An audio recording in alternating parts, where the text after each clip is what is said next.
Su esposa era infértil, entonces el rey tomó una decisión que sorprendió a todos: embarazó a una esclava y tuvo un hijo negro. La historia que cambió un reino para siempre. Durante 20 años de matrimonio, el rey Alfonso de Castilla había visto cómo su esposa, la reina Esperanza, luchaba contra la maldición de la infertilidad. 20 años de médicos, curanderos, promesas rotas y lágrimas silenciosas. 20 años viendo cómo los nobles susurraban en los pasillos del palacio sobre la falta de heredero. La reina había perdido 7 embarazos. 7 veces había sentido la vida crecer en su vientre, y 7 veces había tenido que despedirse de sus hijos antes de conocerlos. Cada pérdida la había consumido un poco más, hasta convertirse en una sombra de la mujer vibrante que una vez fue. La primera pérdida había ocurrido a los 3 meses de matrimonio. Esperanza tenía apenas 17 años, y había estado llena de ilusiones sobre la maternidad. Cuando el sangrado comenzó una mañana de primavera, había corrido hasta Alfonso gritando que algo estaba mal. El médico real confirmó lo que ambos temían: había perdido al bebé. Es normal en las mujeres jóvenes, había dicho el doctor tratando de consolar. El próximo embarazo será diferente. Pero el próximo embarazo terminó igual. Y el siguiente. Y el que vino después. Cada pérdida era más devastadora que la anterior. Alfonso observaba impotente cómo su esposa se sumía en una depresión cada vez más profunda. Los médicos no tenían explicaciones. Los sacerdotes hablaban de designios divinos. Los curanderos prometían milagros que nunca llegaban. Alfonso, le había dicho una noche de invierno después de la 7ª pérdida, con los ojos hinchados de tanto llorar: tal vez deberías buscar otra esposa, una que pueda darte lo que yo no puedo. No digas eso jamás, había respondido Alfonso abrazándola fuertemente. Tú eres mi esposa, eres todo lo que necesito. Pero las palabras sonaban huecas incluso para él. El reino necesitaba un heredero. Sin sucesión, Castilla podía sumirse en una guerra civil que destruiría todo lo que habían construido. El rey había rechazado la idea una y otra vez, durante años. Amaba a Esperanza con una devoción que rayaba en la obsesión. Había sido su primer amor, su única mujer, la compañera que había elegido no por razones políticas sino por un amor genuino que había florecido desde la adolescencia. Pero la presión del reino era insoportable. Los nobles hablaban abiertamente de guerra civil. Los países vecinos veían la debilidad de un trono sin sucesión. El pueblo murmuraba que Dios había maldecido a la familia real. Las tensiones comerciales con Francia se intensificaban, y todos sabían que una sucesión débil invitaría a la invasión. El duque de Medina, su consejero más cercano y hombre de confianza desde la adolescencia, había comenzado a insinuar lo impensable con mayor frecuencia. Majestad, le había dicho esa mañana de marzo después de recibir noticias de que los franceses estaban movilizando tropas cerca de la frontera. El reino no puede esperar más. Si la reina no puede, dejó la frase suspendida en el aire como una daga. Cállate, había rugido Alfonso, golpeando el escritorio con tal fuerza que los documentos volaron por el aire. No te atrevas a sugerir lo que creo que estás sugerando. Mi señor, he servido a su familia durante 30 años. Mi padre sirvió al suyo. Solo pienso en el bien del reino. Otros reyes han tomado decisiones difíciles para asegurar la sucesión. Enrique VIII de Inglaterra. Enrique VIII destruyó a su país por una obsesión. Interrumpió Alfonso. No voy a convertirme en un monstruo como él. El duque se irguió, mostrando la cicatriz que cruzaba su rostro desde la guerra contra los moros. No hablo de divorcios ni ejecuciones, majestad. Hablo de soluciones prácticas, una concubina discreta, un heredero reconocido. La reina mantendría su posición y dignidad. Fuera de mi vista, había murmurado Alfonso con voz peligrosamente baja, antes de que diga algo de lo que me arrepienta. Pero esa conversación había plantado una semilla venenosa en la mente del rey, una semilla que creció hasta convertirse en una obsesión desesperada que lo atormentaba día y noche. Durante semanas Alfonso apenas pudo dormir. Se levantaba antes del amanecer y caminaba por los jardines del palacio, tratando de encontrar paz en la belleza de las flores y la tranquilidad del alba. Pero su mente no encontraba descanso. Fue durante una de esas caminatas matutinas cuando vio por primera vez a Amara. Amara era una esclava africana de 24 años que había llegado al palacio como parte del botín de una expedición comercial a las costas de Guinea. Era una mujer de belleza extraordinaria, que llamaba la atención incluso en un palacio lleno de mujeres hermosas. Su piel tenía el color del ébano pulido, contrastando de manera impactante con la blancura de los muros del palacio. Sus ojos eran grandes y expresivos, con una inteligencia penetrante que parecía ver más allá de las apariencias. Tenía curvas generosas que su simple vestido de esclava no podía ocultar completamente. Su figura era exuberante y femenina, con una cintura estrecha que acentuaba sus caderas amplias. Cuando caminaba, lo hacía con una gracia natural que hablaba de una dignidad innata que la esclavitud no había logrado quebrar. Pero lo que más impactó a Alfonso no fue su belleza física, sino su actitud. A diferencia de las otras esclavas que bajaban la cabeza inmediatamente al ver cualquier noble, Amara trabajaba con concentración, y cuando él pasaba cerca, lo miraba directamente a los ojos por un breve momento antes de volver a su tarea. «¿Por qué no bajas la mirada cuando me ves?», le preguntó Alfonso un día, intrigado por su actitud desafiante que bordeaba la insubordinación. Amara dejó de regar las plantas y se irguió completamente, mostrando su estatura impresionante. «Porque donde yo vengo, los reyes se ganan el respeto, no lo exigen simplemente por llevar una corona». Esa respuesta debería haberla enviado directamente al calabozo, o algo peor. En cambio, algo en el interior del rey despertó. Por primera vez en años, alguien le había hablado como a un hombre, no como a una corona. Había desafío en su voz, pero también una honestidad brutal, que hacía mucho tiempo que no escuchaba en los pasillos del palacio llenos de aduladores. «¿Y dónde es ese lugar donde los reyes deben ganarse el respeto?», preguntó, acercándose más, intrigado por esta mujer que claramente no temía las consecuencias de su franqueza. «En las montañas de Etiopía, mi señor. Mi padre era jefe de nuestra tribu antes de que llegaran los comerciantes de esclavos con sus cadenas y sus promesas falsas».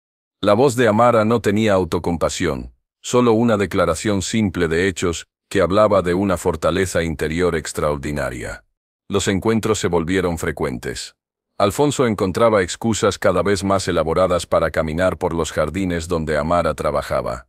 Le preguntaba sobre las plantas, sobre técnicas de jardinería, sobre el clima, cualquier cosa que le permitiera prolongar esas conversaciones que se habían convertido en el momento más esperado de sus días.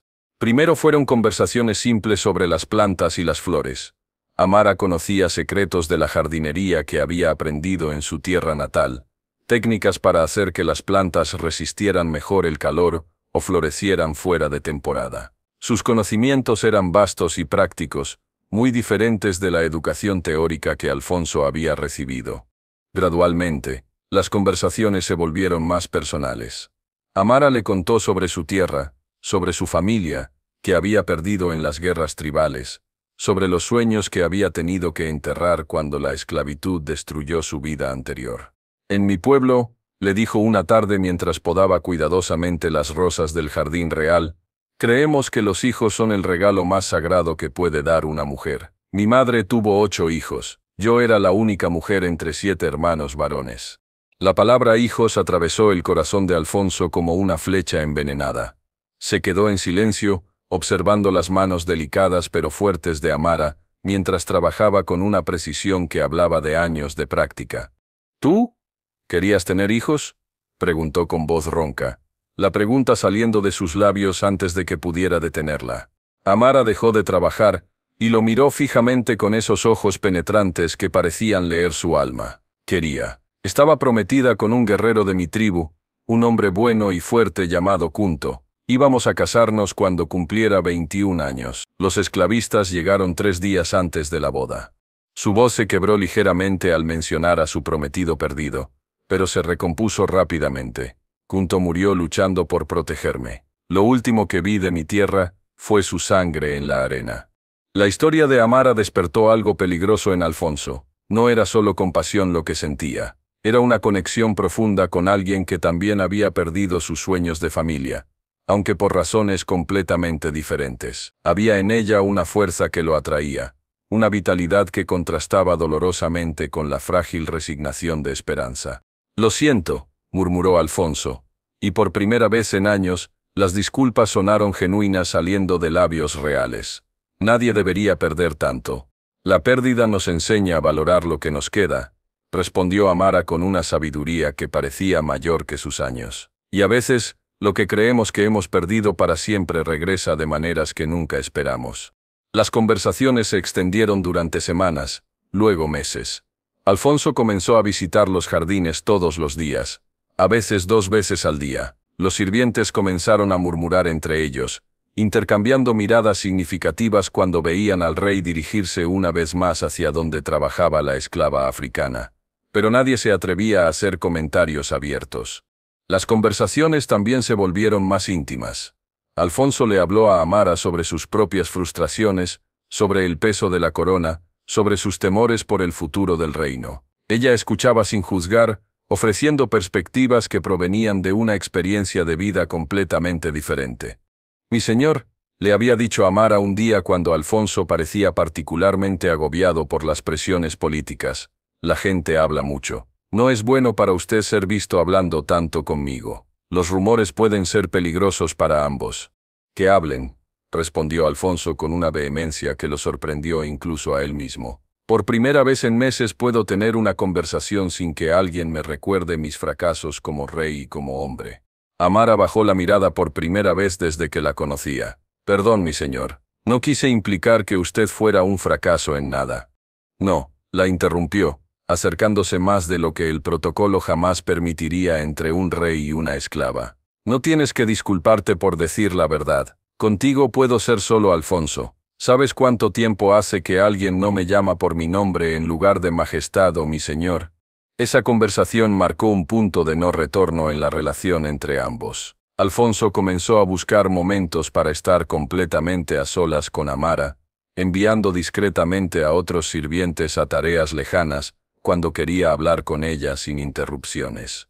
Le pedía que le mostrara las hierbas medicinales que conocía de su tierra, que le hablara sobre las costumbres de su tribu, que le enseñara palabras en su idioma nativo. Cualquier excusa era válida para prolongar su tiempo juntos y conocer más profundamente a esta mujer extraordinaria que había aparecido en su vida como un rayo de luz en medio de su desesperación.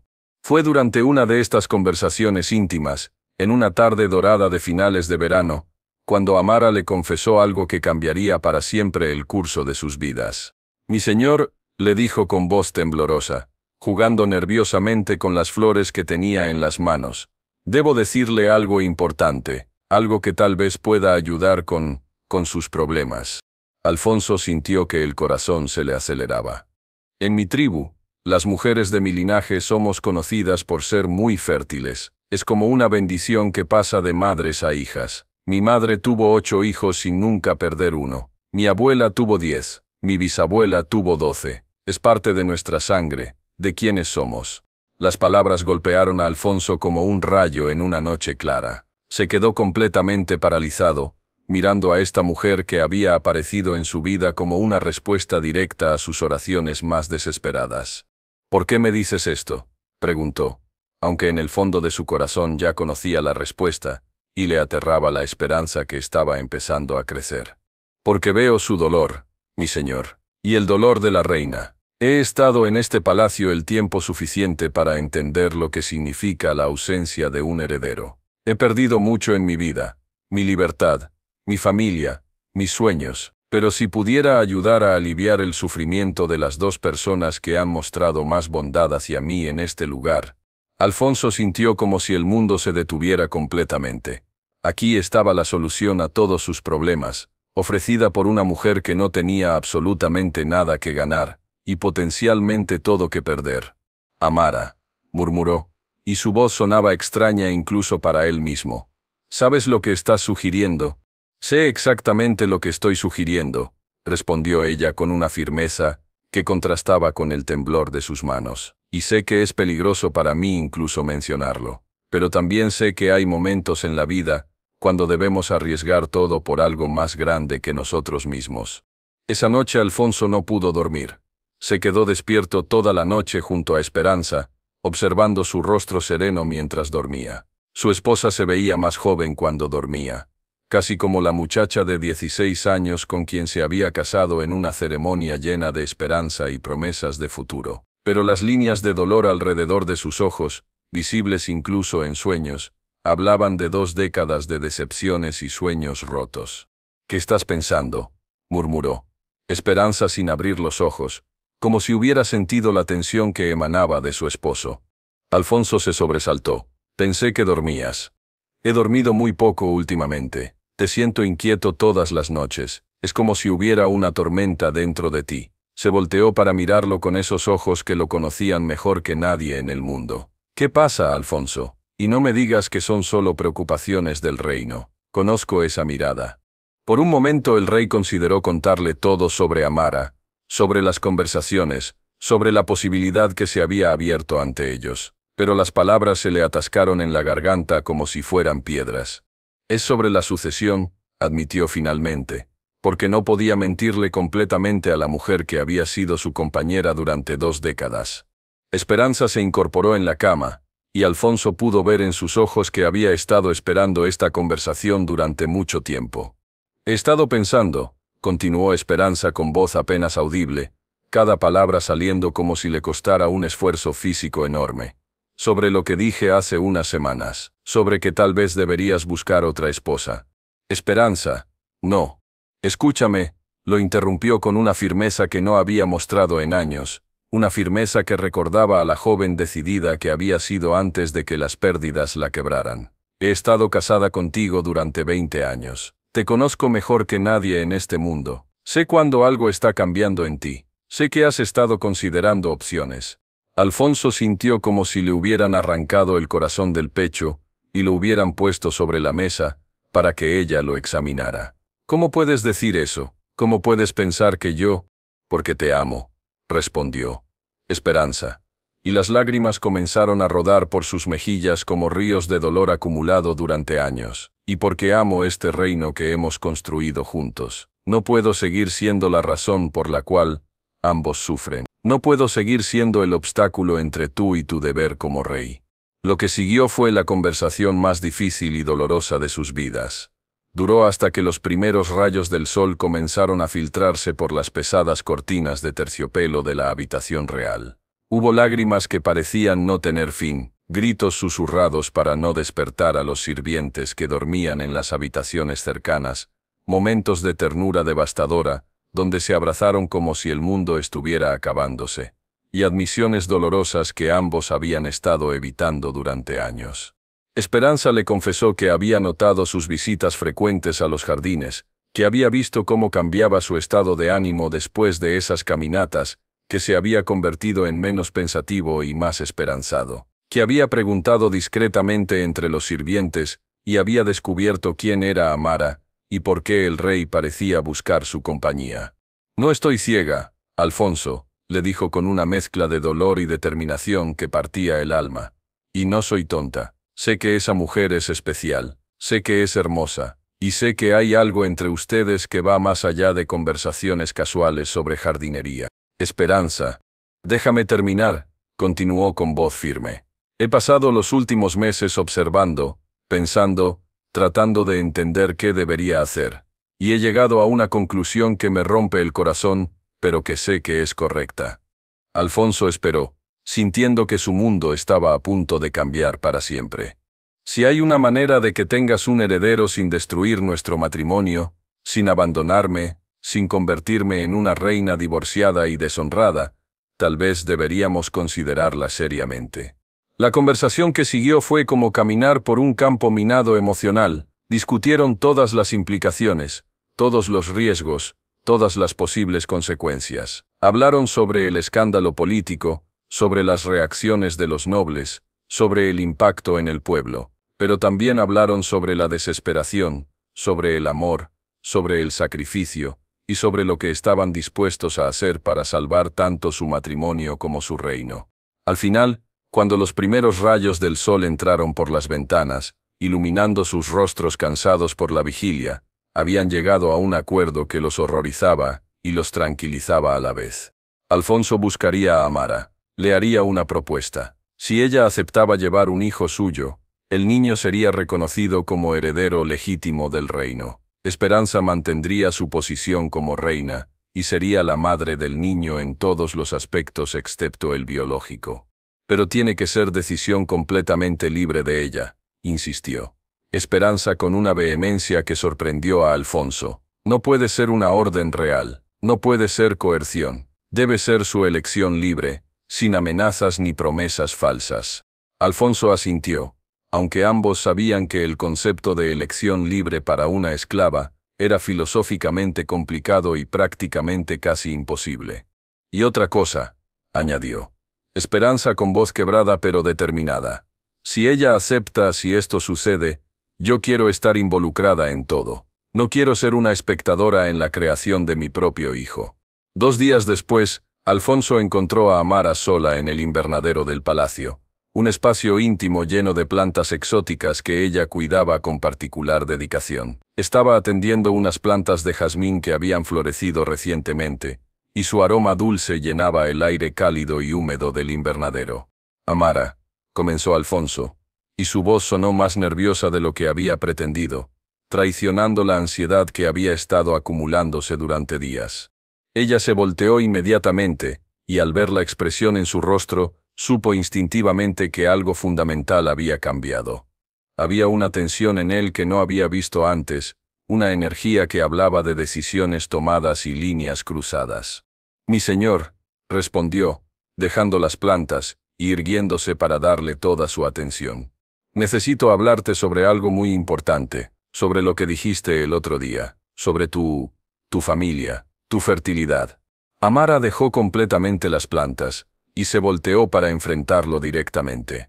Alfonso respiró profundamente, como un hombre a punto de saltar desde un acantilado. «La reina y yo hemos hablado, largamente, sobre nuestra situación, sobre el reino, sobre el futuro». Se detuvo, luchando con las palabras que cambiarían todo. «Sobre mí», terminó Amara con una calma que contrastaba con la agitación visible del rey. «Sí». Alfonso la miró directamente a los ojos, reuniendo todo su valor. «Queremos hacerte una propuesta, pero antes necesito que sepas que puedes rechazarla sin ninguna consecuencia negativa. Te doy mi palabra de rey y mi palabra como hombre». Amara asintió lentamente, pero Alfonso pudo ver el miedo creciendo en sus ojos, mezclado con algo que podría haber sido esperanza. «Queremos pedirte que consideres llevar un hijo mío, nuestro hijo, el heredero del reino». El silencio que siguió fue ensordecedor.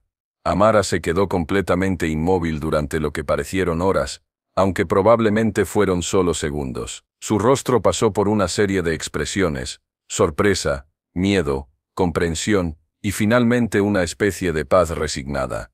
«¿Y qué pasaría conmigo después?», preguntó finalmente con una voz que apenas era un susurro. «Serías libre inmediatamente. Tendrías una casa propia, dinero suficiente para vivir cómodamente, protección real permanente. Pero más importante que todo eso, el niño sería criado como príncipe, pero tú serías reconocida como su madre, siempre. No serías separada de tu hijo jamás». Amara se dio la vuelta, mirando por la ventana del invernadero hacia los jardines, donde había trabajado durante tantos meses, donde había encontrado una especie de paz después de la devastación de su vida anterior. «En mi tribu», dijo lentamente, con voz distante como si estuviera recordando algo de un sueño, «creemos que los hijos eligen a sus padres antes de nacer, que las almas de los niños buscan a las mujeres que pueden darles vida y el tipo de vida que necesitan para cumplir su destino». Se volteó para mirarlo de nuevo, y Alfonso vio lágrimas brillando en sus ojos. «Desde que llegué aquí, he soñado repetidamente con un niño hermoso de piel oscura como la mía, pero con ojos claros como los suyos. En mis sueños, me llama madre y lleva una corona pequeña hecha de oro y flores silvestres». Alfonso sintió como si el corazón se le fuera a salir del pecho. La descripción era tan vívida, tan específica, que parecía una profecía. «Si acepto», continuó Amara con voz firme, «no es solo por usted, o por la reina o por el reino, aunque respeto profundamente a los tres, es porque creo que este niño que he visto en mis sueños ya me eligió, y yo no puedo negarle la vida a un alma que me ha estado llamando». La respuesta fue sí. Lo que siguió fueron semanas de preparativos secretos y conversaciones extraordinariamente complejas. Esperanza había insistido en conocer a Amara personalmente antes de proceder con cualquier plan, y Alfonso había accedido aunque temía cómo se desarrollaría ese encuentro. El primer encuentro entre las dos mujeres fue programado cuidadosamente y tuvo lugar en los jardines privados de la reina, un espacio íntimo donde Esperanza se sentía más cómoda y segura. Alfonso estuvo presente pero se mantuvo mayormente en silencio, observando ansiosamente cómo se desarrollaba esta conversación que determinaría el futuro de todos. ¿Por qué aceptaste?, preguntó Esperanza directamente, sin preámbulos ni cortesías, mirando a Amara con una intensidad que habría intimidado a la mayoría de las personas. Amara la miró con respeto pero sin servilismo, manteniendo la dignidad que la caracterizaba. Porque entiendo íntimamente el dolor de perder una familia, Majestad, y porque creo sinceramente que este niño puede unir mundos que parecen imposibles de conectar. ¿No tienes miedo de las consecuencias, del escándalo, de lo que la gente dirá? Tengo mucho miedo, admitió Amara sin vacilación, pero también tengo esperanza por primera vez en años. Y he aprendido que a veces la esperanza vale cualquier riesgo. Esperanza estudió a Amara durante un largo rato que se sintió eterno. Finalmente, en un gesto que sorprendió a ambos, extendió su mano hacia la esclava. «Entonces hagamos esto juntas», dijo con una sonrisa que transformó completamente su rostro. «Las tres personas que más vamos a amar a este niño». El momento de la concepción fue planificado con la precisión de una operación militar, pero también con una sensibilidad emocional extraordinaria. Solo 3 personas en todo el palacio sabían lo que estaba sucediendo: Alfonso, Esperanza y el médico personal del rey, un hombre mayor que había jurado silencio bajo pena de muerte. Amara fue trasladada discretamente a una habitación hermosa en el ala privada del palacio, decorada especialmente para la ocasión con flores, velas aromáticas y telas suaves. Esperanza había insistido en estar presente durante todo el proceso, no como observadora, sino como participante emocional activa.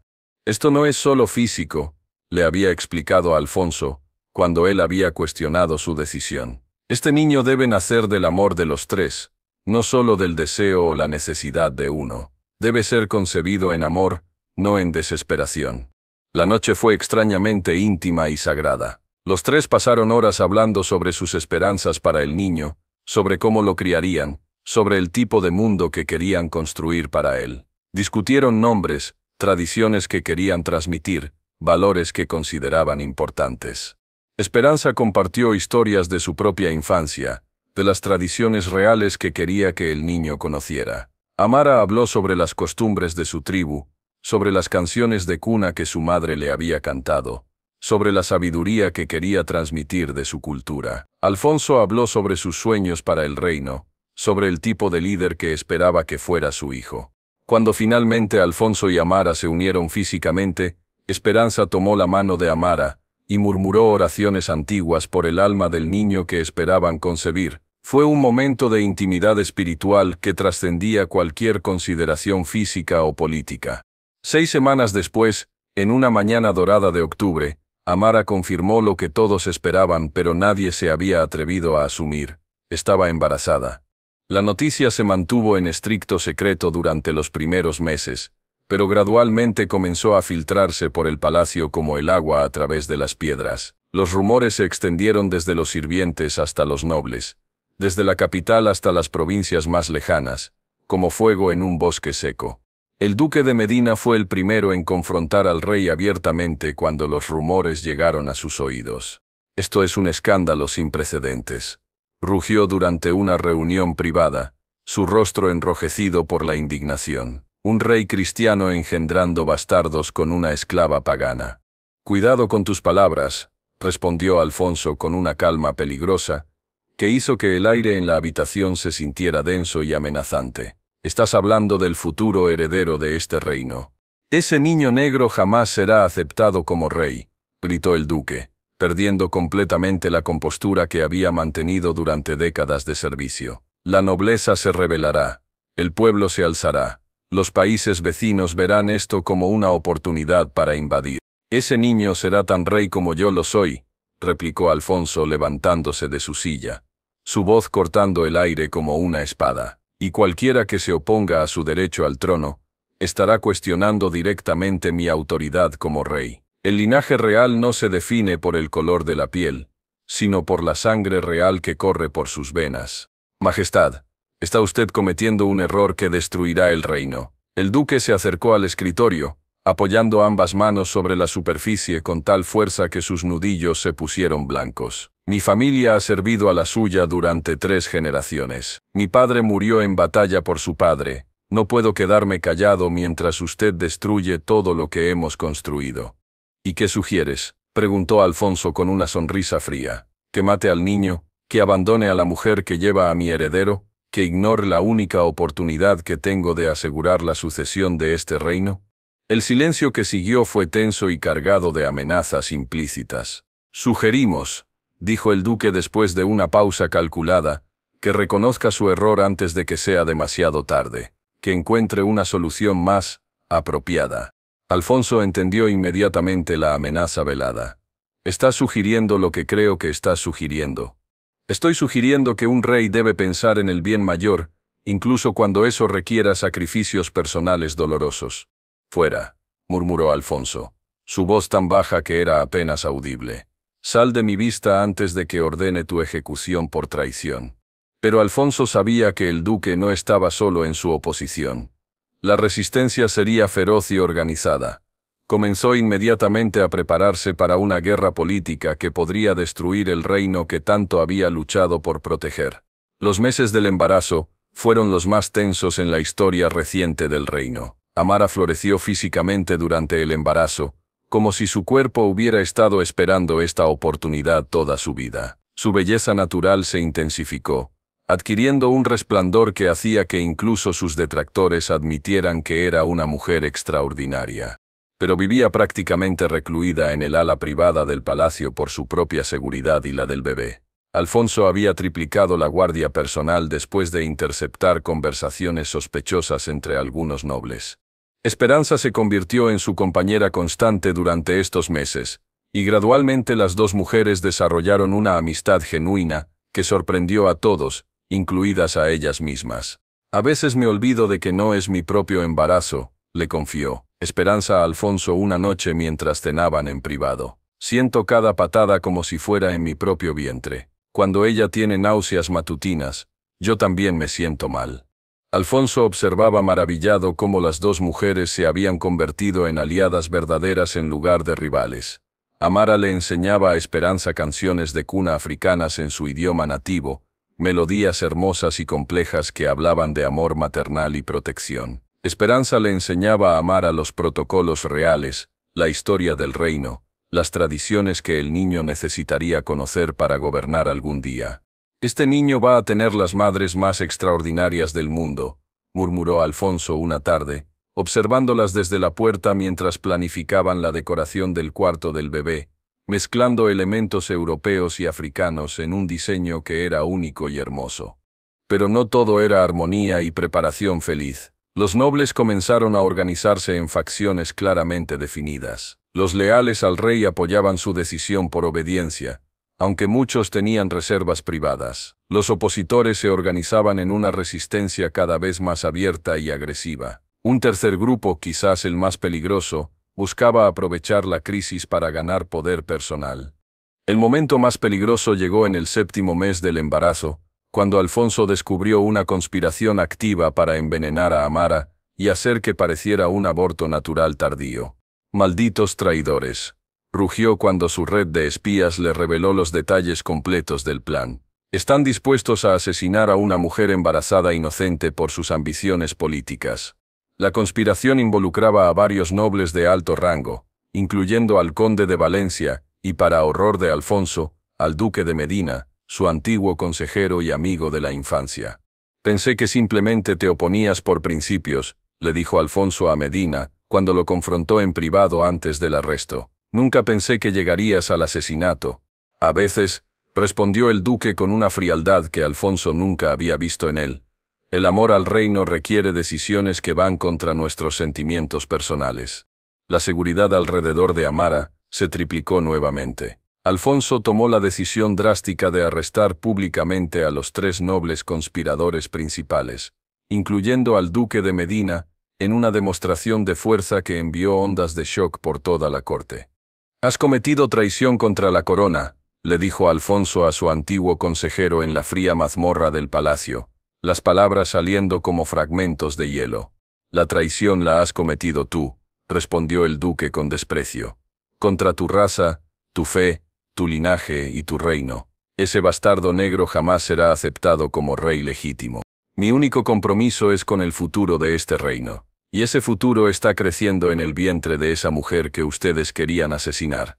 El juicio público de los conspiradores se convirtió en un espectáculo que dividió aún más al reino. Alfonso los condenó a muerte por traición, pero en una demostración calculada de misericordia que esperaba suavizar a la oposición, conmutó las sentencias a exilio permanente.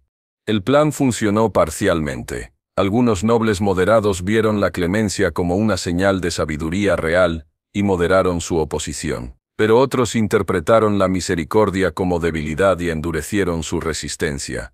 Mientras tanto, el embarazo de Amara progresaba sin complicaciones médicas, aunque el estrés político era constante. Se había convertido en una mujer completamente diferente durante estos meses, más confiada, más radiante, claramente feliz con su transformación de esclava a futura madre del heredero real.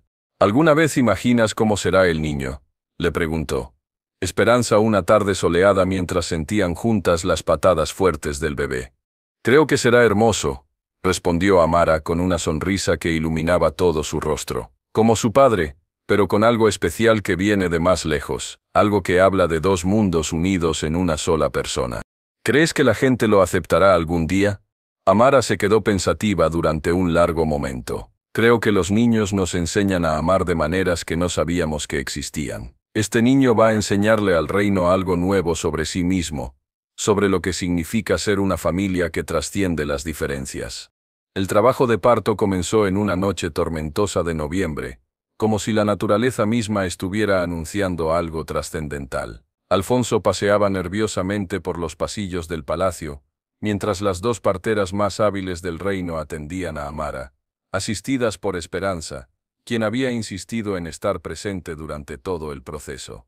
«Ya viene», gritó una de las parteras. «Puedo ver la cabeza». Los siguientes minutos fueron los más largos en la vida de Alfonso. Los gritos de dolor de Amara se mezclaban con el rugido del viento exterior, creando una sinfonía dramática que parecía anunciar el nacimiento de algo que cambiaría la historia. Finalmente, el llanto claro y fuerte de un bebé cortó la noche como una campana de esperanza.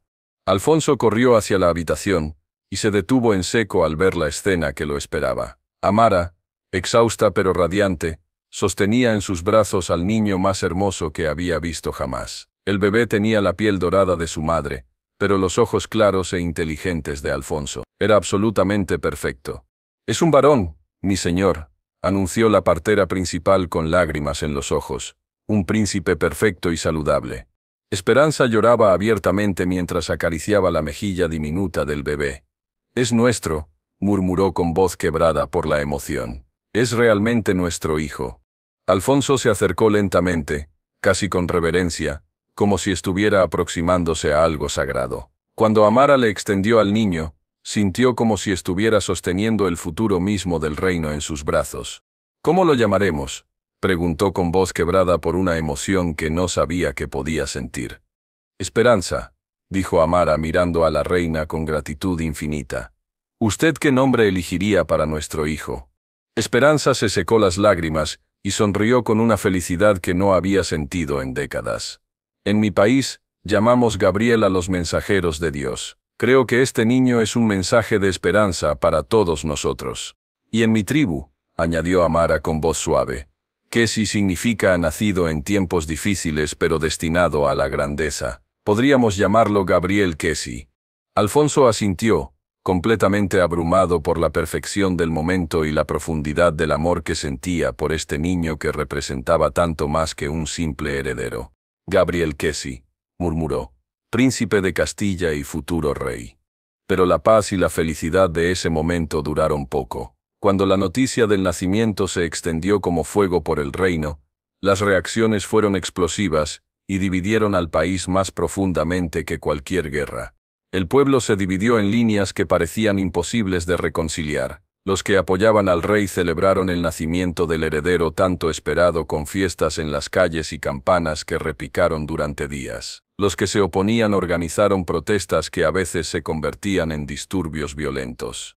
«Un bastardo negro no puede ser nuestro rey», gritaban los manifestantes congregados fuera del palacio, sus voces creando un rugido constante de oposición que se podía escuchar desde las habitaciones reales.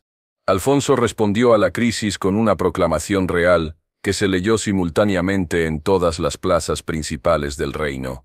«Gabriel Kesi es mi hijo legítimo y heredero indiscutible. Cualquiera que cuestione su derecho al trono, estará cuestionando directamente mi autoridad como rey. El linaje real no se define por el color de la piel, sino por la sangre real que corre por sus venas, y el amor con el que ha sido concebido y recibido».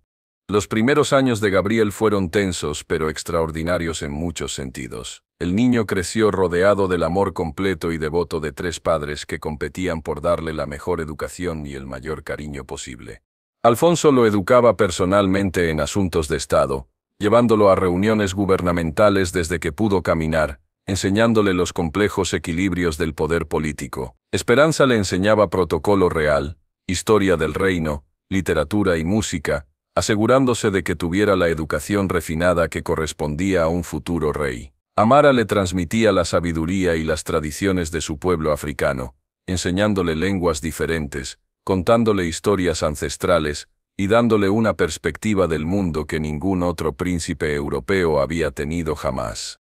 Gabriel resultó ser un niño excepcional que superó todas las expectativas. Era inteligente de una manera que sorprendía incluso a sus tutores más experimentados, carismático de una forma natural que atraía a las personas independientemente de su clase social, y tenía una capacidad intuitiva para conectar con personas de todos los orígenes. Su apariencia única, lejos de ser la desventaja que sus enemigos habían predicho, se convirtió gradualmente en un símbolo poderoso de la diversidad y la riqueza cultural del reino. Su piel dorada y sus ojos claros creaban una combinación que era tanto exótica como familiar, y su personalidad encantadora ganaba conversos incluso entre familias que inicialmente se habían opuesto a su legitimidad.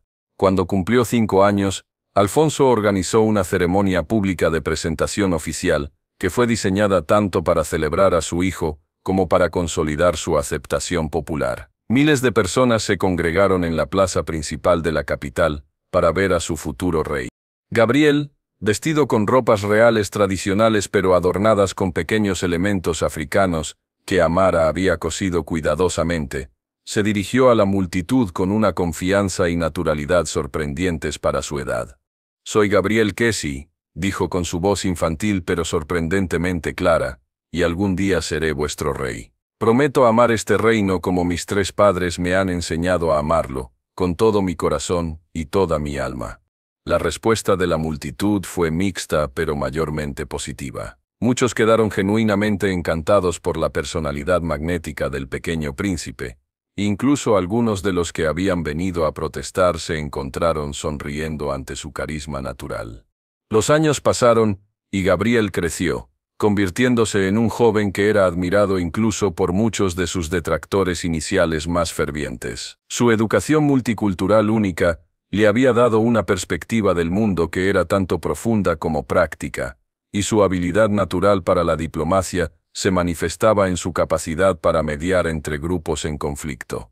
Pero la tragedia golpeó la familia real cuando Gabriel tenía 12 años. Amara enfermó gravemente de una fiebre misteriosa que los mejores médicos del reino no pudieron diagnosticar ni curar.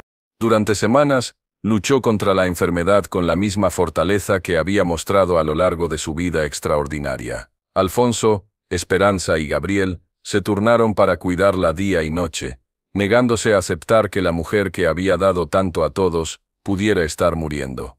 En su lecho de muerte, rodeada por las 3 personas que había amado más en el mundo, Amara reunió las pocas fuerzas que le quedaban para pronunciar sus últimas palabras.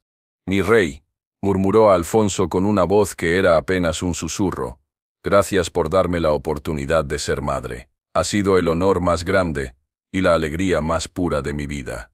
Esperanza, continuó volviéndose hacia la reina con ojos que brillaban con gratitud infinita, ha sido más que una amiga. Ha sido la hermana que perdí cuando me robaron de mi tierra natal. Cuida a nuestro hijo y recuérdalo siempre que su primera madre lo amó con cada fibra de su ser. Finalmente, tomó las manos de Gabriel entre las suyas, que temblaban por la debilidad. Hijo mío, eres el puente entre mundos que siempre supe que serías. Nunca olvides de dónde vienes, pero tampoco tengas miedo de mostrar a dónde puedes llegar. Tu piel cuenta la historia de 2 continentes, y tu corazón debe ser lo suficientemente grande para abrazar ambos. Amara murió esa noche al amanecer, con una sonrisa serena en los labios y rodeada de las 3 personas que constituían todo su mundo. Su funeral fue un evento extraordinario que marcó un punto de inflexión en la aceptación pública de Gabriel. Alfonso declaró 3 días de luto nacional, no por una antigua esclava, sino por la madre del heredero del reino, y una mujer que había cambiado el curso de la historia con su valor y su amor. Miles de personas asistieron al funeral, incluyendo muchos nobles que inicialmente se habían opuesto ferozmente a ella. Su muerte había humanizado completamente su historia de una manera que su vida no había logrado para todos. La mujer que había muerto era vista ahora no como una amenaza a las tradiciones, sino como una madre que había sacrificado todo por amor. Gabriel, ahora de 12 años, y mostrando signos de la grandeza que lo caracterizaría como adulto, pronunció un discurso en el funeral que conmovió profundamente a todos los presentes. Mi madre Amara me enseñó que el amor verdadero no conoce color, fronteras ni prejuicios, que la familia real se construye con el corazón y la dedicación, no solo con la sangre y las tradiciones, que ser diferente no es una maldición que hay que ocultar, sino un regalo que hay que celebrar. Cuando sea rey, gobernaré con las lecciones que ella me dio, y espero hacer honor a su memoria construyendo un reino donde todos los niños, sin importar de dónde vengan, cómo se vean o qué idioma hablen, puedan soñar con ser príncipes. Alfonso, ahora un hombre de 60 años cuyo cabello había encanecido por el peso de las decisiones difíciles, observaba a su hijo con un orgullo que lo consumía completamente. La decisión desesperada que había tomado años atrás, esa decisión que había sorprendido y escandalizado a todos, había resultado en el regalo más grande de su vida. Esa noche, después del funeral, Alfonso se sentó con Esperanza en sus jardines privados, el mismo lugar donde todo había comenzado con una conversación sobre plantas y flores que había cambiado el destino de un reino. ¿Crees que hicimos lo correcto?, preguntó, aunque en su corazón ya conocía la respuesta. Esperanza, ahora una mujer de 58 años, cuyo rostro mostraba las líneas del tiempo, pero también la paz de una vida vivida con propósito, tomó su mano con la misma ternura que había mostrado durante 40 años de matrimonio. Alfonso, dijo con una sonrisa que iluminaba su rostro envejecido, le dimos vida al futuro rey más extraordinario que este reino podría haber pedido. Le dimos a una mujer que había perdido toda la oportunidad de ser madre del príncipe más querido de nuestra historia. Y nos dimos a nosotros mismos la familia que siempre quisimos, aunque de una manera que nunca habríamos imaginado posible. Se quedaron en silencio durante largo rato, recordando el viaje increíble que los había llevado desde la desesperación más profunda hasta una felicidad que ninguno de los dos había creído posible en sus momentos más oscuros. Amara tenía razón desde el principio, murmuró Alfonso, finalmente, observando las estrellas que brillaban sobre el reino que pronto sería de su hijo. Gabriel es verdaderamente un puente entre mundos, y tal vez, eso es exactamente lo que este reino y este mundo necesitaban. 20 años después, cuando Gabriel ascendió al trono tras la muerte natural y pacífica de Alfonso, se convirtió en el rey más querido y respetado en la historia de Castilla. Su reinado fue recordado durante siglos como una época dorada de tolerancia, prosperidad, justicia y unidad entre pueblos diversos. En su coronación, ya convertido en un hombre de 32 años cuya sabiduría y carisma habían sido forjados por una infancia única, Gabriel pronunció estas palabras que quedaron grabadas en los libros de historia. Soy el hijo de un rey desesperado que arriesgó todo por amor, una reina con corazón de oro que eligió el sacrificio por encima del ego, y una esclava valiente que soñó con la libertad y se convirtió en madre de un rey. Soy la prueba viviente de que el amor puede triunfar sobre el prejuicio, de que la esperanza puede nacer de la desesperación más profunda, y de que a veces las decisiones más controvertidas y arriesgadas pueden llevar a los resultados más hermosos y transformadores. Gobernaré este reino honrando la memoria y las lecciones de los tres padres que me dieron vida, amor y sabiduría, y construiré un futuro donde cada niño pueda sentirse orgulloso de su historia y sus orígenes, sin importar cuán complicada, controversial o diferente sea. La decisión de Alfonso había sorprendido a todos en su momento, había dividido un reino, y había desafiado siglos de tradiciones, pero al final, había cambiado no solo una corona y un reino, sino el concepto mismo de lo que significa ser una familia, lo que significa el amor verdadero, y lo que significa el coraje para hacer lo correcto cuando todo el mundo dice que estás equivocado. Gabriel Kessy reinó durante 50 años, y cuando murió, fue llorado no solo por su propio pueblo, sino por reyes y súbditos de reinos lejanos, que habían aprendido a verlo como un símbolo de la posibilidad de unidad en la diversidad. Su historia se convirtió en leyenda, pero más importante aún, se convirtió en una lección eterna sobre el poder transformador del amor que trasciende todas las barreras. Denso y amenazante, estás hablando del futuro heredero de este reino. Ese niño negro jamás será aceptado como rey, gritó el duque, perdiendo completamente la compostura que había mantenido durante décadas de servicio. La nobleza se rebelará, el pueblo se alzará, los países vecinos verán esto como una oportunidad para invadir.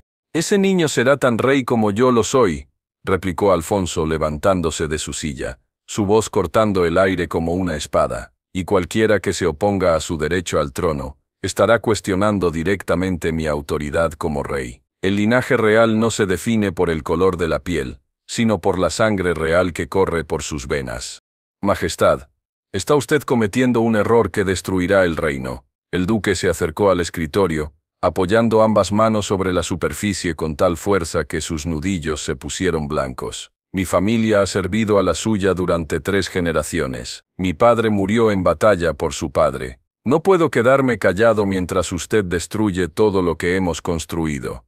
¿Y qué sugieres?, preguntó Alfonso con una sonrisa fría. ¿Que mate al niño? ¿Que abandone a la mujer que lleva a mi heredero? ¿Que ignore la única oportunidad que tengo de asegurar la sucesión de este reino? El silencio que siguió fue tenso y cargado de amenazas implícitas. Sugerimos, dijo el duque después de una pausa calculada, que reconozca su error antes de que sea demasiado tarde, que encuentre una solución más apropiada. Alfonso entendió inmediatamente la amenaza velada. ¿Estás sugiriendo lo que creo que estás sugiriendo? Estoy sugiriendo que un rey debe pensar en el bien mayor, incluso cuando eso requiera sacrificios personales dolorosos. «Fuera», murmuró Alfonso, su voz tan baja que era apenas audible. «Sal de mi vista antes de que ordene tu ejecución por traición». Pero Alfonso sabía que el duque no estaba solo en su oposición. La resistencia sería feroz y organizada. Comenzó inmediatamente a prepararse para una guerra política que podría destruir el reino que tanto había luchado por proteger. Los meses del embarazo fueron los más tensos en la historia reciente del reino. Amara floreció físicamente durante el embarazo, como si su cuerpo hubiera estado esperando esta oportunidad toda su vida. Su belleza natural se intensificó, adquiriendo un resplandor que hacía que incluso sus detractores admitieran que era una mujer extraordinaria. Pero vivía prácticamente recluida en el ala privada del palacio por su propia seguridad y la del bebé. Alfonso había triplicado la guardia personal después de interceptar conversaciones sospechosas entre algunos nobles. Esperanza se convirtió en su compañera constante durante estos meses, y gradualmente las dos mujeres desarrollaron una amistad genuina que sorprendió a todos, incluidas a ellas mismas. «A veces me olvido de que no es mi propio embarazo», le confió Esperanza a Alfonso una noche mientras cenaban en privado. «Siento cada patada como si fuera en mi propio vientre. Cuando ella tiene náuseas matutinas, yo también me siento mal». Alfonso observaba maravillado cómo las dos mujeres se habían convertido en aliadas verdaderas en lugar de rivales. Amara le enseñaba a Esperanza canciones de cuna africanas en su idioma nativo, melodías hermosas y complejas, que hablaban de amor maternal y protección. Esperanza le enseñaba a amar a los protocolos reales, la historia del reino, las tradiciones que el niño necesitaría conocer para gobernar algún día. «Este niño va a tener las madres más extraordinarias del mundo», murmuró Alfonso una tarde, observándolas desde la puerta mientras planificaban la decoración del cuarto del bebé, mezclando elementos europeos y africanos en un diseño que era único y hermoso. Pero no todo era armonía y preparación feliz. Los nobles comenzaron a organizarse en facciones claramente definidas. Los leales al rey apoyaban su decisión por obediencia, aunque muchos tenían reservas privadas. Los opositores se organizaban en una resistencia cada vez más abierta y agresiva. Un tercer grupo, quizás el más peligroso, buscaba aprovechar la crisis para ganar poder personal. El momento más peligroso llegó en el 7º mes del embarazo, cuando Alfonso descubrió una conspiración activa para envenenar a Amara y hacer que pareciera un aborto natural tardío. «Malditos traidores», rugió cuando su red de espías le reveló los detalles completos del plan. «Están dispuestos a asesinar a una mujer embarazada inocente por sus ambiciones políticas». La conspiración involucraba a varios nobles de alto rango, incluyendo al conde de Valencia, y para horror de Alfonso, al duque de Medina, su antiguo consejero y amigo de la infancia. «Pensé que simplemente te oponías por principios», le dijo Alfonso a Medina cuando lo confrontó en privado antes del arresto. «Nunca pensé que llegarías al asesinato». «A veces», respondió el duque con una frialdad que Alfonso nunca había visto en él, «el amor al reino requiere decisiones que van contra nuestros sentimientos personales». La seguridad alrededor de Amara se triplicó nuevamente. Alfonso tomó la decisión drástica de arrestar públicamente a los 3 nobles conspiradores principales, incluyendo al duque de Medina, en una demostración de fuerza que envió ondas de shock por toda la corte. «Has cometido traición contra la corona», le dijo Alfonso a su antiguo consejero en la fría mazmorra del palacio, las palabras saliendo como fragmentos de hielo. «La traición la has cometido tú», respondió el duque con desprecio, «contra tu raza, tu fe, tu linaje y tu reino. Ese bastardo negro jamás será aceptado como rey legítimo. Mi único compromiso es con el futuro de este reino, y ese futuro está creciendo en el vientre de esa mujer que ustedes querían asesinar». El juicio público de los conspiradores se convirtió en un espectáculo que dividió aún más al reino. Alfonso los condenó a muerte por traición, pero en una demostración calculada de misericordia que esperaba suavizar a la oposición, conmutó las sentencias a exilio permanente. El plan funcionó parcialmente. Algunos nobles moderados vieron la clemencia como una señal de sabiduría real y moderaron su oposición, pero otros interpretaron la misericordia como debilidad y endurecieron su resistencia. Mientras tanto, el embarazo de Amara progresaba sin complicaciones médicas, aunque el estrés político era constante. Se había convertido en una mujer completamente diferente durante estos meses, más confiada, más radiante, claramente feliz con su transformación de esclava a futura madre del heredero real. «¿Alguna vez imaginas cómo será el niño?», le preguntó Esperanza una tarde soleada mientras sentían juntas las patadas fuertes del bebé.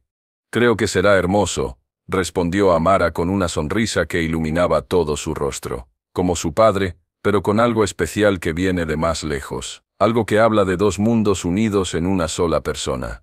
¿Crees que la gente lo aceptará algún día?». Amara se quedó pensativa durante un largo momento. «Creo que los niños nos enseñan a amar de maneras que no sabíamos que existían. Este niño va a enseñarle al reino algo nuevo sobre sí mismo, sobre lo que significa ser una familia que trasciende las diferencias». El trabajo de parto comenzó en una noche tormentosa de noviembre, como si la naturaleza misma estuviera anunciando algo trascendental. Alfonso paseaba nerviosamente por los pasillos del palacio, mientras las 2 parteras más hábiles del reino atendían a Amara, asistidas por Esperanza, quien había insistido en estar presente durante todo el proceso. «¡Ya viene!», gritó una de las parteras. «Puedo ver la cabeza». Los siguientes minutos fueron los más largos en la vida de Alfonso. Los gritos de dolor de Amara se mezclaban con el rugido del viento exterior, creando una sinfonía dramática que parecía anunciar el nacimiento de algo que cambiaría la historia. Finalmente el llanto claro y fuerte de un bebé cortó la noche como una campana de esperanza. Alfonso corrió hacia la habitación y se detuvo en seco al ver la escena que lo esperaba. Amara, exhausta pero radiante, sostenía en sus brazos al niño más hermoso que había visto jamás. El bebé tenía la piel dorada de su madre, pero los ojos claros e inteligentes de Alfonso. Era absolutamente perfecto. «Es un varón, mi señor», anunció la partera principal con lágrimas en los ojos. «Un príncipe perfecto y saludable». Esperanza lloraba abiertamente mientras acariciaba la mejilla diminuta del bebé. «Es nuestro», murmuró con voz quebrada por la emoción. «Es realmente nuestro hijo». Alfonso se acercó lentamente, casi con reverencia, como si estuviera aproximándose a algo sagrado. Cuando Amara le extendió al niño, sintió como si estuviera sosteniendo el futuro mismo del reino en sus brazos. «¿Cómo lo llamaremos?», preguntó con voz quebrada por una emoción que no sabía que podía sentir. «Esperanza», dijo Amara mirando a la reina con gratitud infinita. «¿Usted qué nombre elegiría para nuestro hijo?». Esperanza se secó las lágrimas y sonrió con una felicidad que no había sentido en décadas. «En mi país, llamamos Gabriel a los mensajeros de Dios. Creo que este niño es un mensaje de esperanza para todos nosotros. Y en mi tribu», añadió Amara con voz suave, «Kesi significa nacido en tiempos difíciles pero destinado a la grandeza. Podríamos llamarlo Gabriel Kesi». Alfonso asintió, completamente abrumado por la perfección del momento y la profundidad del amor que sentía por este niño que representaba tanto más que un simple heredero. «Gabriel Kesi», murmuró, «príncipe de Castilla y futuro rey». Pero la paz y la felicidad de ese momento duraron poco. Cuando la noticia del nacimiento se extendió como fuego por el reino, las reacciones fueron explosivas y dividieron al país más profundamente que cualquier guerra. El pueblo se dividió en líneas que parecían imposibles de reconciliar. Los que apoyaban al rey celebraron el nacimiento del heredero tanto esperado con fiestas en las calles y campanas que repicaron durante días. Los que se oponían organizaron protestas que a veces se convertían en disturbios violentos. «Un bastardo negro no puede ser nuestro rey», gritaban los manifestantes congregados fuera del palacio, sus voces creando un rugido constante de oposición que se podía escuchar desde las habitaciones reales. Alfonso respondió a la crisis con una proclamación real que se leyó simultáneamente en todas las plazas principales del reino.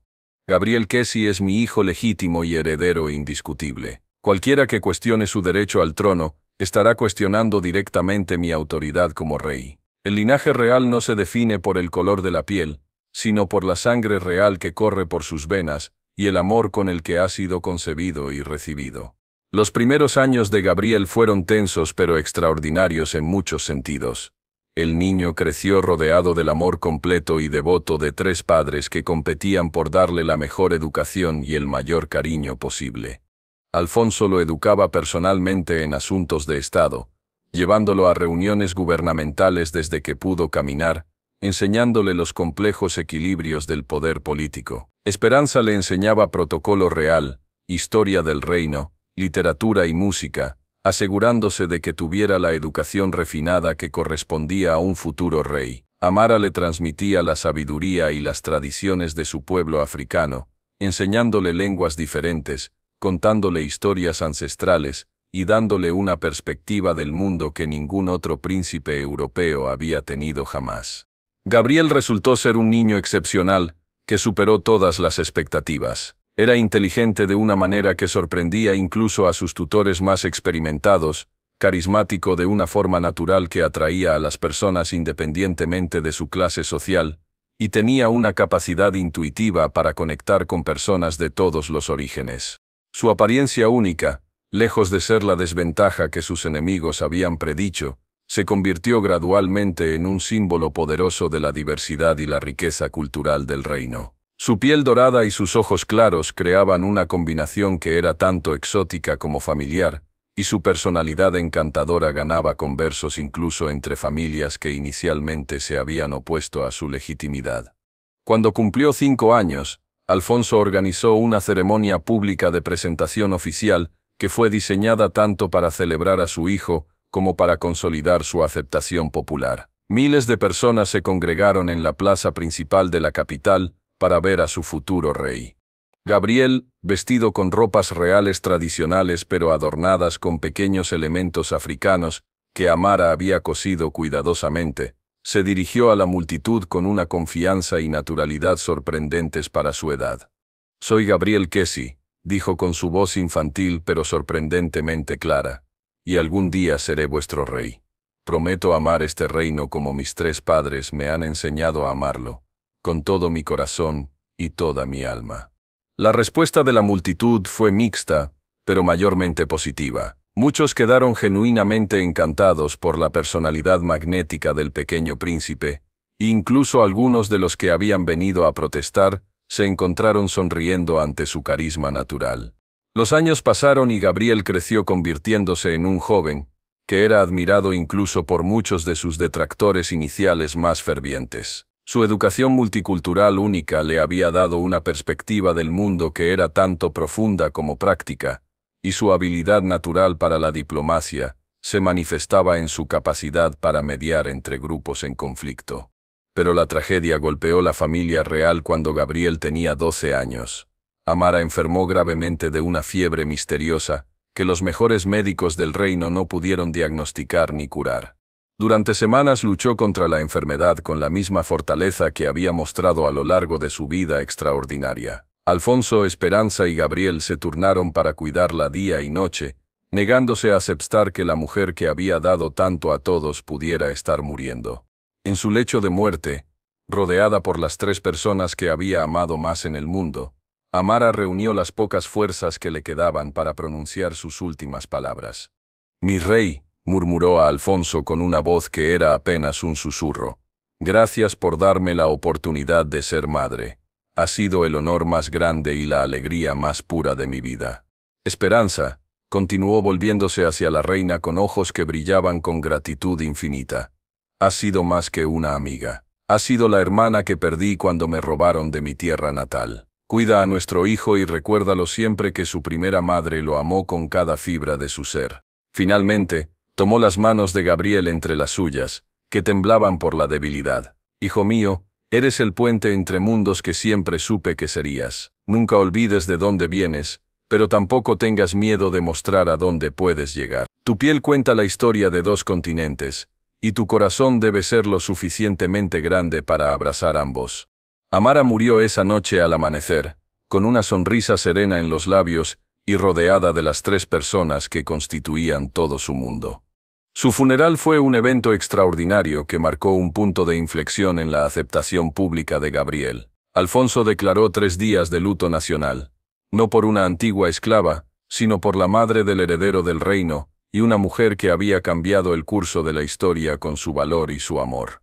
Miles de personas asistieron al funeral, incluyendo muchos nobles que inicialmente se habían opuesto ferozmente a ella. Su muerte había humanizado completamente su historia de una manera que su vida no había logrado para todos. La mujer que había muerto era vista ahora no como una amenaza a las tradiciones, sino como una madre que había sacrificado todo por amor. Gabriel, ahora de 12 años, y mostrando signos de la grandeza que lo caracterizaría como adulto, pronunció un discurso en el funeral que conmovió profundamente a todos los presentes. «Mi madre Amara me enseñó que el amor verdadero no conoce color, fronteras ni prejuicios, que la familia real se construye con el corazón y la dedicación, no solo con la sangre y las tradiciones, que ser diferente no es una maldición que hay que ocultar, sino un regalo que hay que celebrar. Cuando sea rey, gobernaré con las lecciones que ella me dio, y espero hacer honor a su memoria construyendo un reino donde todos los niños, sin importar de dónde vengan, cómo se vean o qué idioma hablen, puedan soñar con ser príncipes». Alfonso, ahora un hombre de 60 años cuyo cabello había encanecido por el peso de las decisiones difíciles, observaba a su hijo con un orgullo que lo consumía completamente. La decisión desesperada que había tomado años atrás, esa decisión que había sorprendido y escandalizado a todos, había resultado en el regalo más grande de su vida. Esa noche, después del funeral, Alfonso se sentó con Esperanza en sus jardines privados, el mismo lugar donde todo había comenzado con una conversación sobre plantas y flores que había cambiado el destino de un reino. ¿Crees que hicimos lo correcto?, preguntó, aunque en su corazón ya conocía la respuesta. Esperanza, ahora una mujer de 58 años, cuyo rostro mostraba las líneas del tiempo, pero también la paz de una vida vivida con propósito, tomó su mano con la misma ternura que había mostrado durante 40 años de matrimonio. Alfonso, dijo con una sonrisa que iluminaba su rostro envejecido, le dimos vida al futuro rey más extraordinario que este reino podría haber pedido. Le dimos a una mujer que había perdido toda la oportunidad de ser madre del príncipe más querido de nuestra historia, y nos dimos a nosotros mismos la familia que siempre quisimos, aunque de una manera que nunca habríamos imaginado posible. Se quedaron en silencio durante largo rato, recordando el viaje increíble que los había llevado desde la desesperación más profunda hasta una felicidad que ninguno de los dos había creído posible en sus momentos más oscuros. Amara tenía razón desde el principio, murmuró Alfonso finalmente, observando las estrellas que brillaban sobre el reino que pronto sería de su hijo. Gabriel es verdaderamente un puente entre mundos, y tal vez eso es exactamente lo que este reino y este mundo necesitaban. 20 años después, cuando Gabriel ascendió al trono tras la muerte natural y pacífica de Alfonso, se convirtió en el rey más querido y respetado en la historia de Castilla. Su reinado fue recordado durante siglos como una época dorada de tolerancia, prosperidad, justicia y unidad entre pueblos diversos. En su coronación, ya convertido en un hombre de 32 años, cuya sabiduría y carisma habían sido forjados por una infancia única, Gabriel pronunció estas palabras, que quedaron grabadas en los libros de historia. Soy el hijo de un rey desesperado que arriesgó todo por amor, una reina con corazón de oro que eligió el sacrificio por encima del ego, y una esclava valiente que soñó con la libertad y se convirtió en madre de un rey. Soy la prueba viviente de que el amor puede triunfar sobre el prejuicio, de que la esperanza puede nacer de la desesperación más profunda, y de que a veces las decisiones más controvertidas y arriesgadas pueden llevar a los resultados más hermosos y transformadores. Gobernaré este reino honrando la memoria y las lecciones de los tres padres que me dieron vida, amor y sabiduría, y construiré un futuro donde cada niño pueda sentirse orgulloso de su historia y sus orígenes, sin importar cuán complicada, controversial o diferente sea. La decisión de Alfonso había sorprendido a todos en su momento, había dividido un reino y había desafiado siglos de tradiciones, pero al final, había cambiado no solo una corona y un reino, sino el concepto mismo de lo que significa ser una familia, lo que significa el amor verdadero, y lo que significa el coraje para hacer lo correcto cuando todo el mundo dice que estás equivocado. Gabriel Kesi reinó durante 50 años, y cuando murió, fue llorado no solo por su propio pueblo, sino por reyes y súbditos de reinos lejanos que habían aprendido a verlo como un símbolo de la posibilidad de unidad en la diversidad. Su historia se convirtió en leyenda, pero más importante aún, se convirtió en una lección eterna sobre el poder transformador del amor que trasciende todas las barreras.